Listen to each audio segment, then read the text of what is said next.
एक बार भगवान बुद्ध जेतवन बिहार में रह रहे थे कि भिक्षु चछुपाल भगवान से मिलने आए थे। उनके आगमन के साथ उनकी दिनचर्या, व्यवहार और गुणों की भी चर्चा होने लगी।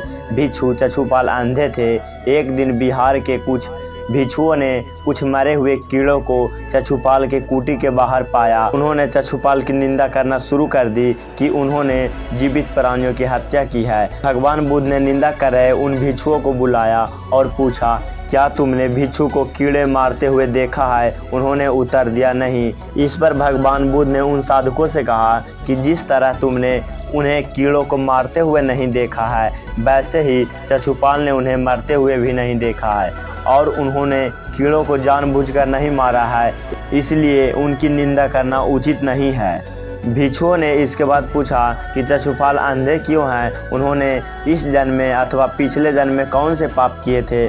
भगवान बुद्ध चछुपाल के बारे में कहने लगे कि वे पूर्व जन्म में एक चिकित्सक थे। एक अंधी स्त्री ने उनसे वादा किया था कि यदि वे उसकी आंखें ठीक कर देंगे तो वह और उसका पूरा परिवार उनके दास बन जाएंगे। स्त्री की आंख ठीक हो गई, पर वह स्त्री दासी बनने के भय से यह मानने से इनकार कर दिया। चिकित्सक को यह पता था कि उस स्त्री की आंखें ठीक हो गई और वह झूठ बोल रही है। उसे सबक सिखाने के लिए या बदला लेने के लिए चछुपाल ने दूसरी दवा दी। उस दवा से महिला फिर से अंधी हो गई। वह कितना ही रोई पीटी, लेकिन चछुपाल जरा भी नहीं पसीजा। इस पाप के फलस्वरूप अगले जन्म में चिकित्सक को अंधा बनना पड़ा। इसलिए बोला जाता है कि कर्म का फल भुगतना पड़ता है। आप जो कर्म कर रहे हैं उसका फल आपको इसी जन्म में या अगले जन्म में मिलेगा।